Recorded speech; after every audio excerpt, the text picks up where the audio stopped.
Right, gomuna Uganda, gomuna nkyuka liye yosoko olize no video kati ninyo tumale tuyogereyo. Mwegatadeewo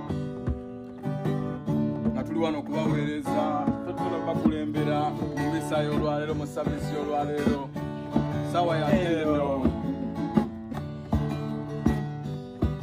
oza okabakalulu. Alright, ndowooza muwulidde bulungi nnyo His Excellency Robert Kyagulanyi olunaku lwaleero akedde tusulamu hazivaasa akedde tukwera nga atusuuliramu zi vocals wali ku TikTok. By the way, breaking the record in only 5 hours alimu views mitwalo 2, I mean likes mitwalo 2, and ndowooza yasembayo kikole yali mwana muwala yali yeke nyini His Excellency Robert Kyagulanyi we yagende Gomba we yasimatuka omukulu ajeno muhozi kaine Lugaba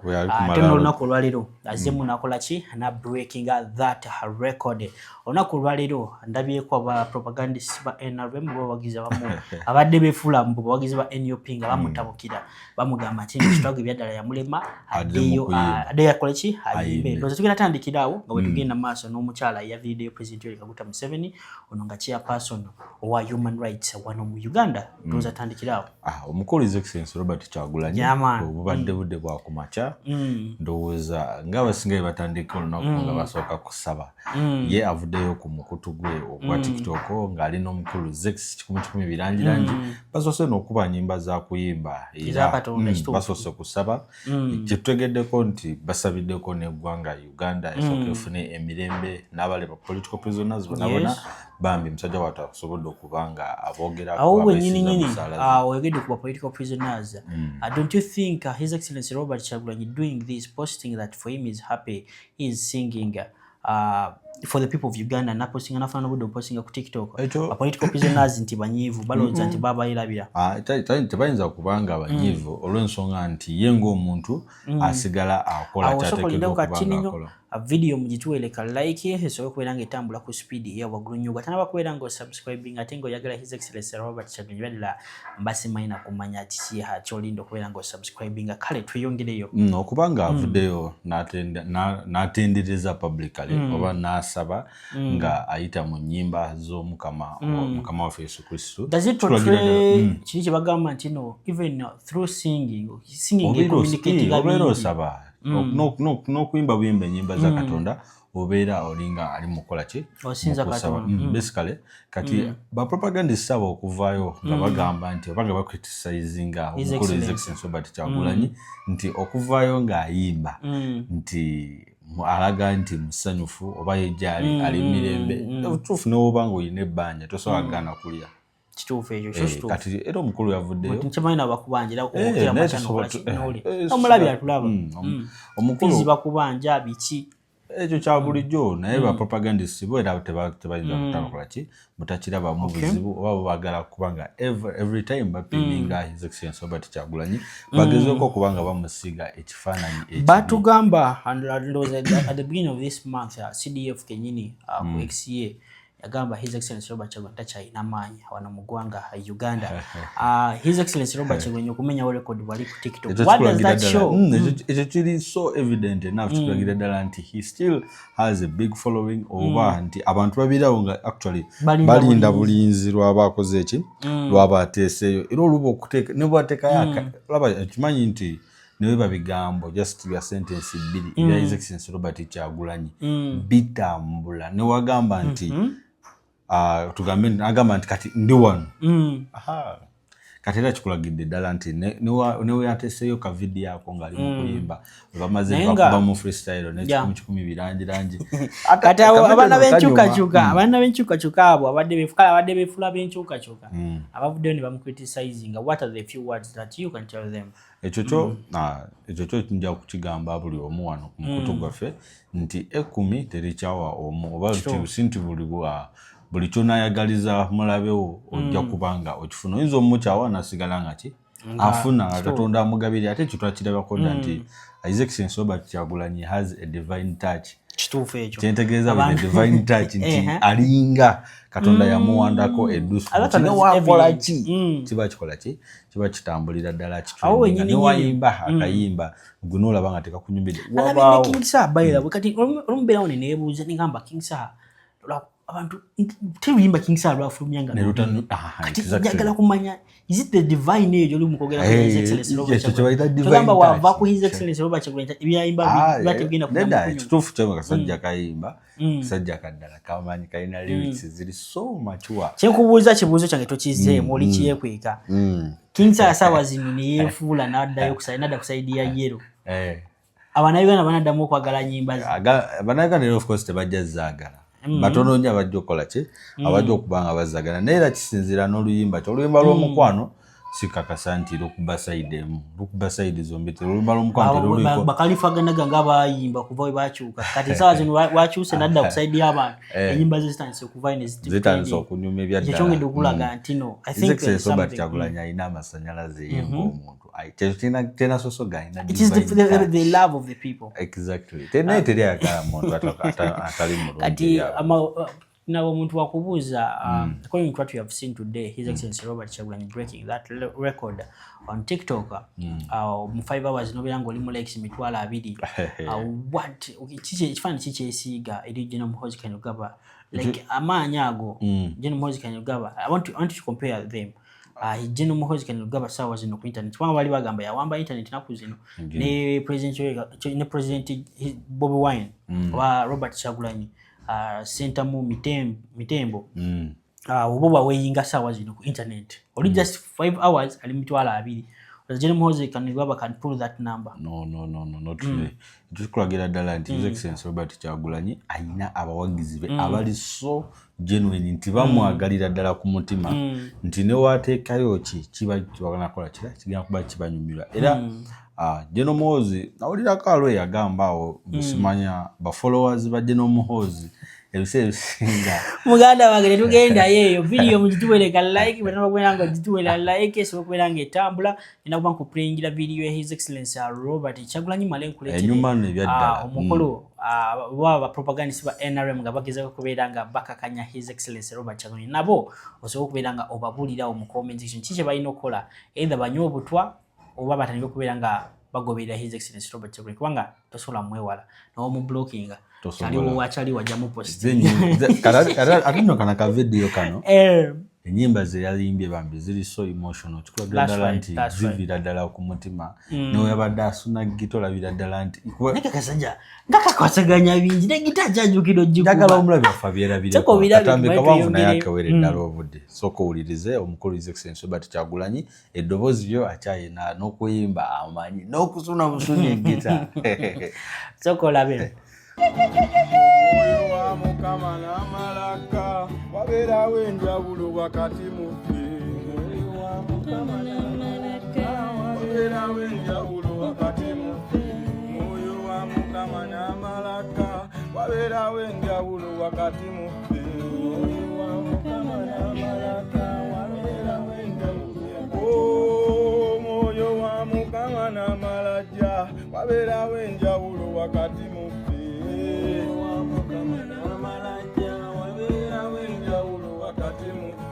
Wata kungome yo sexy moyo wa Mukama n'amalaka wabeera wenjawulo wakati mu moyo wa Mukama n'amalaka wabeera wenjawulo wakati mu mama omwoyo wa Yesu n'amalaka wano waba wenjawulo wakati mu moyo wa Mukama n'amalaka wabeera wenjawulo wakati mu asangula amazika n'agajjawo wabeera wenjawulo wakati mu moyo wa Mukama n'amalaka wabeera wenjawulo wakati mu moyo wa Mukama n'amalaka wabeera w'amaanyi wakati mu moyo wa Mukama n'amalaka wabeera wenjawulo wakati mu moyo wa Mukama n'amalaka wabeera wenjawulo wakati mu wabeera wenjawulo wakati wabeera wenjawulo wakati mu ffe wabeera wenjawulo wakati mu ffe wabeera w'amaanyi wakati mu ffe wakati mu ffe wabeera weso wakati mu ffe wakati mu ffe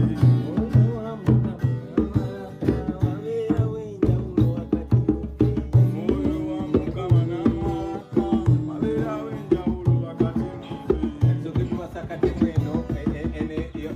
mukomera erete essubi abaana gye bakuba eyo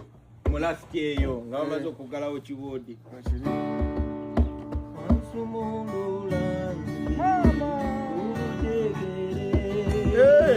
omulabe sitaani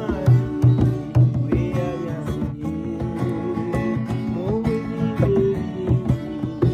yansumulula nebaza Yesu kubanga yansumulula nze olujegere omulabe sitaani eyali ansibye mu bizibu ebingi yansumulula nebaza Yesu kubanga yansumulula nze olujegere omulabe sitaani eyali ansibye mu bizibu ebingi yansumulula nebaza Yesu kubanga yansumulula.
Mulaba wano nina ebintu bingi bye nali nkola nga nabivaako olwa Yesu. Nze kulaba wano Yesu yansumulula era Yesu nzikiriza nti gwe mugga ogw'amazzi gw'ensena nenywa. Tondaba, look at me. Look me now. Look me. I'm beautiful. Yesu gwe mugga gw'ensena nenywa.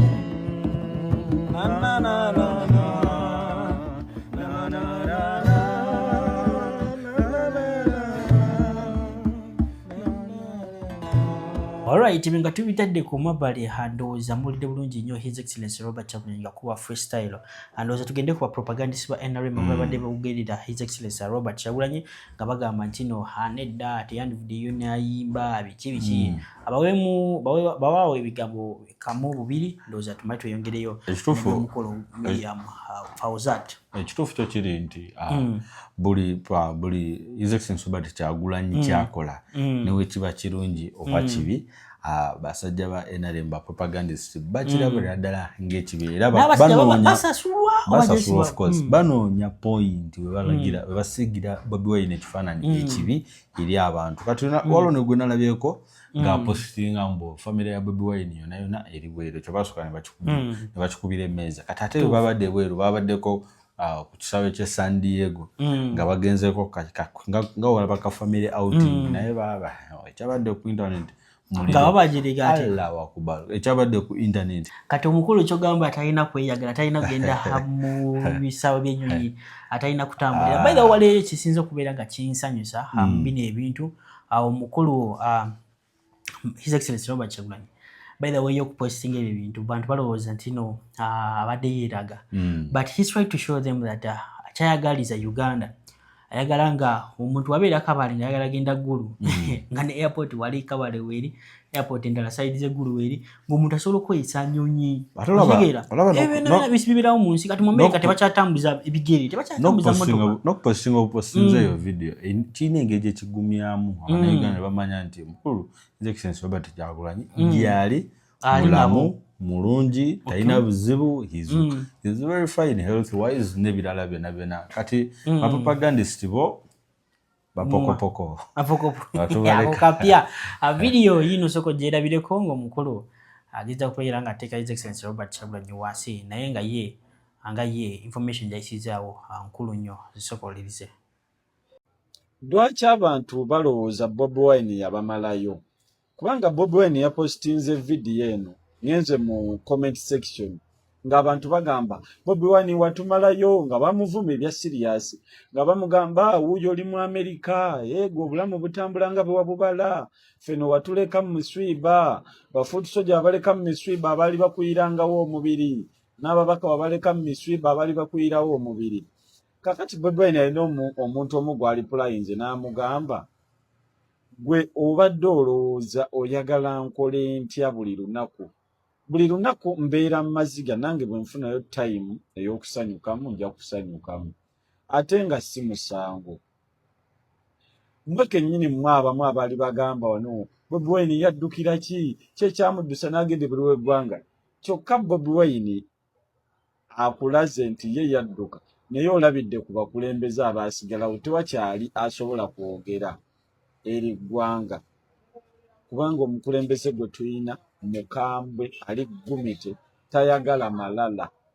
womuleterako amalala ng'akukamata chini piga twende. So Bobi Wine temumunenya bambi oba oli muwagizi oba toli muwagizi we tomunenya kyali kisaanidde ate kitabika n'ebizibu bye yayitangamu mu kampeyini kyamuleetera okuddukako ebweru yeetereezeemu ng'omuntu. Naye bannayuganda musudiya era mu musudiya mwagala akomewo Uganda bwe bamuvuba mmwe bennyini be bamu ababa boogera mugambe Bobi baamuvubye kati yabadde ano naki ka Bobi baakakutte mutandika okuseka mugambe ka Bobi baakakutte kabadde kanona kye Uganda nga kaababba tekababbangako akasajja muyina kakwata bukwasi bulungi ko kalibabulira kye kalibakazzaako bwe kaba kaabamalayo bwe kaba kalina bye kazzaako nga nakyo mukimanya nga mugenda nakyo mu maaso. Enteekateeka yonna mutonzi waffe yakolaki? Mutonzi waffe yasalawo. Alright, nga tubitedde ku mabbali omukulu amanyikiddwa nga Miriam Fauzat ng'ono chairperson wa Human Rights Commission wano mu ggwanga y'e Uganda avuddeyo n'atabukira President Yoweri Kaguta Museveni namugamba nti no he is a good leader amuwadde credit namugamba nti the only problem is one ntino alonda abantu ababi mu bifo ebikulu wandibadde wanteekawo omuntu ng'ali qualified bwe nokwata omuntu nokola ki n'omunyigawo nga Joshua kuba muganda wa gundi Joshua kuba mukwano gwa gundi ebyo byonna bibikyasinze okubeera nga biteeka ekitongole kya Human Rights Commission wansi abasinga ne bavaayo bamugamba nti no omukyalo oyo lwaki avaayo n'abyogera kati ali byogera kuba ekisanja kye kinatera okubeera nga kiggwawo kubanga kigenda okubeera nga by next year mu May ajja kubeera nga amaze okubeera nga alekulira nga chairperson owa Human Rights Commission oba just agenda kubeera nga yeekubira ekikopo kakati okusinziira ku mbeera ebadde egenda amaaso njagala nsooke nsigire omulabe waffe ekifaananyi twalaba nga bakwata ow'emyaka 73 amanyikiddwa nga Miriam Matembe kati ate n'okuba nti ono omukazi wa Human Rights ate naye mukazi kyo kikulagira ddala nti no one is safe first of all n'owobeera wa myaka emeka bakutwala at the end of all things Human Rights ebeerina okukola ki okukaminga in ekola ki ebenga avayo nakondemminga nga bakutte Miriam Matembe ate njika bulungi nnyo nabagamba wano ku mukutu guno gwennyini nti ebintu ebigenda maaso bigenda kuleetera abantu bangi oba wonyigiriza ennyindo gireeta omusaayi gwegulwa kati bantu bangi bazze balabira ddala nti regimu eno erinamu eki enamu akakyamu olowooza n'omukazi yakajabuzi wano okutandika okwogera oba olowooza yakabeera chairman wa human rights lwaki bujjo tabyogera mbu yali chairman over 2021 ekyo kikulagira lwaki abyogera nga kugenda agenza ayagala ku repentinga abaganda bamusonyiwe kiki kyayagala okukola kiki kyayagala yisaawo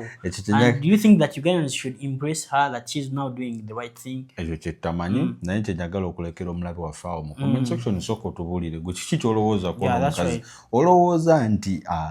embeera egenda maaso mu Uganda ey'okutyobola eddembe ly'omuntu oba ery'okunyigiriza rights z'abantu zibadde zikozinzewo spark okutuuka ewa chairman wa human rights okubanga ye ng'omuntu talina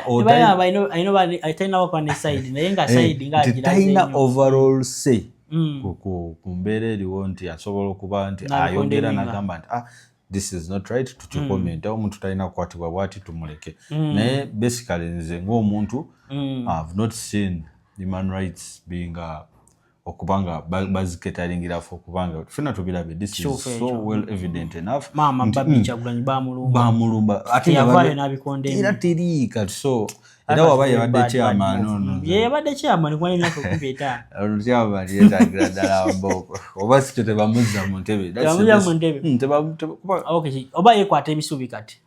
era ayinza okubeera kati ayinonyaga position mu bantu obanga naye ayagala kubanga akola tya yengira mu byobufuzi endala. Okay, video mjituweleka like, gwatanga kupena ngo subscribing akadeka jam personalize ukateke all shake ashira for msomi wedua namba zizia usembe 711 soko lilize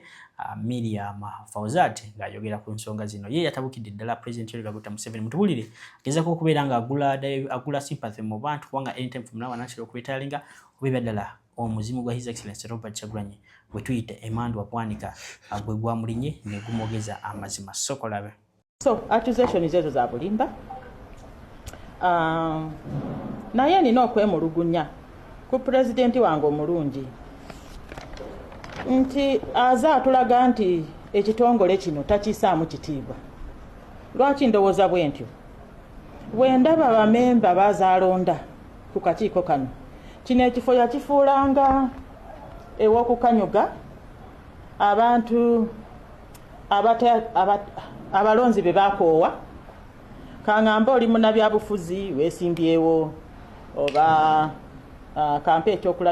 ekyokulabirako oba maybe bulambulirowa ogudde mu kalulu okaabye ennyo abalonzi bankamula ndi mwavulu nkupe sikyalina kakulya ndi mulwadde muyi waliwo ekimbe kyemaze nakyo emyaka 3 neetaaga ARVs. Genda mu kakiiko k'eddembe ly'obuntu. President nkukubira omulanga akakiiko kano kalina omulimu gw'amaanyi nnyo mu ssemateeka. Ennyingo 4 mu ssemateeka. Chapter 4 of the Constitution is the biggest chapter. It contains the Bill of Rights. Akakiiko kano ke kalina mandate esinga obugazi eri serious ekwata ku ddembe ly'Abannayuganda. Naye abantu bozoolonda nti lwakuba oyagala kubawonya abamanerenda loan sharks abagala oba wambako ebyabwe okubatwala mu kooti nti genda ogira otuulako eri sebo taata Natasha nkwegayiridde akakiiko kano tandika okassaamu ku kitiibwa. Tomorrow I will not be here. Era ekisanja kyange kiggwako omwaka ogujja mu September. Naye nsaba president bw'oliba olonda Ssentebe ne bamemba b'akakiiko kano akakiiko kawe ku kitiibwa naye n'ojja okanyuga wano abantu abatalina credibility obasuubira kukola ki? Era bino byennyini bye tulaba bino just kulwanyisa bakama baabo tebalina mugaso gwe baali bongedde ku mirimu gy'akakiiko kano. Omulimu ogwabwe kutuuza meetings obufofofo kutambula mumwe abamawulire ngenzeeko mu office ya Minister wa Justice. Ani ajja okuntwalako ewa Maama Janet Museveni ntuuse ntya ewa CDF bakwate omuntu ono wuuyo kantukeko ewa General Sale wangadi ono bamukwata ddi atwalibwe mu kooti. Bw'obanga ebisaanyizo byokka gwe president by'otunuulira okulonda ba commissioner ku kakiiko k'eddembe ly'obuntu kubawonya bwavu kubasobozesa kufuna ARVs ez'omulembe